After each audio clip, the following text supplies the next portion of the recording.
Assalamualaikum warahmatullahi wabarakatuh. Perkenalkan, nama saya Muslimah Kurniawati. Dan perkenalkan, nama saya Ifatul Azizah. Pada video kali ini, kita akan membahas tentang status proses dan diagramnya. Simak baik-baik ya teman-teman. Sebelum memasuki pembahasan mengenai status proses, kita perlu mengetahui apa itu proses. Proses adalah sebuah konsep utama pada sistem operasi, sehingga masalah manajemen proses adalah masalah utama pada perancangan sistem operasi. Proses adalah program yang sedang dieksekusi, yang merupakan unit kerja terkecil yang secara individu mempunyai sumber daya dan dijadwalkan oleh sistem. Apa itu status proses? Status proses adalah keadaan saat ini dari sebuah program yang sedang berjalan. Diagram status proses adalah representasi visual dari berbagai status yang dapat dimiliki oleh sebuah program. Memahami status proses dan diagramnya dapat membantu kita dalam mendukung program dan meningkatkan performanya. Ada beberapa status dalam status proses. Yang pertama, status baru atau new. Status ini menunjukkan bahwa program baru saja dibuat dan belum dieksekusi. Status siap atau ready. Status ini menunjukkan bahwa program siap untuk dieksekusi, tetapi belum mendapat giliran untuk dijalankan. Status berjalan atau running. Status ini menunjukkan bahwa program sedang dieksekusi oleh CPU. Status menunggu atau waiting. Status ini menunjukkan bahwa program sedang menunggu suatu event seperti input-output selesai sebelum dapat melanjutkan eksekusi. Status selesai atau terminate. Status ini menunjukkan bahwa program telah selesai dieksekusi. Setiap status memiliki arti yang berbeda dan menunjukkan keadaan program saat ini. Memasuki diagram status proses. Jika suatu proses sedang dibuat, maka status proses ini berada pada new.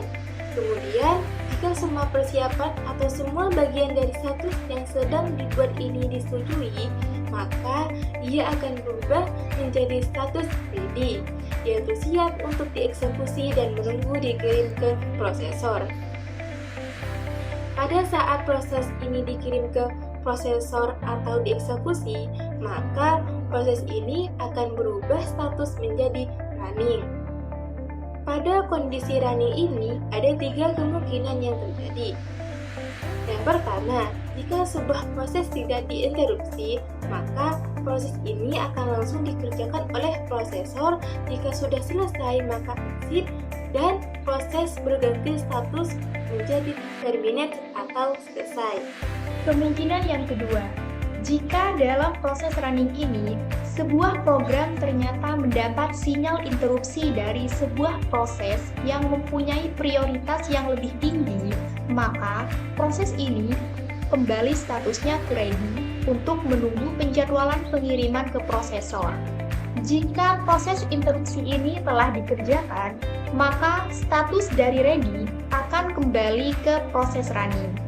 Kemungkinan yang ketiga, saat proses ini dalam keadaan running dan ternyata dibutuhkan respon dari perangkat input-output dan beberapa sinyal, maka status dari program ini akan diletakkan ke waiting atau menunggu persiapan perangkat input-output dan sinyal yang dibutuhkan.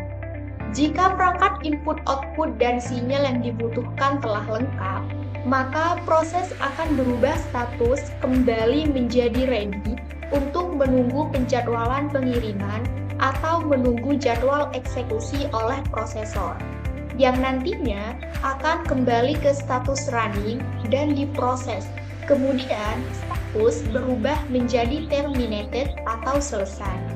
Nah, diagram status proses menunjukkan bagaimana program bergerak melalui berbagai status.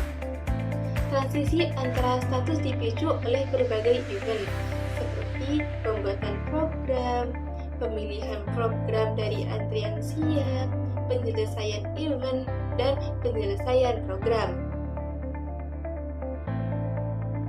Dari beberapa pembahasan tadi, dapat disimpulkan bahwa status proses adalah keadaan saat ini dari sebuah program yang sedang berjalan.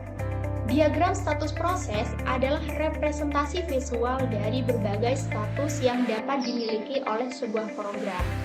Memahami status proses dan diagramnya dapat membantu kita dalam mendebug program dan meningkatkan performanya. Sekian video kali ini, semoga bermanfaat ya.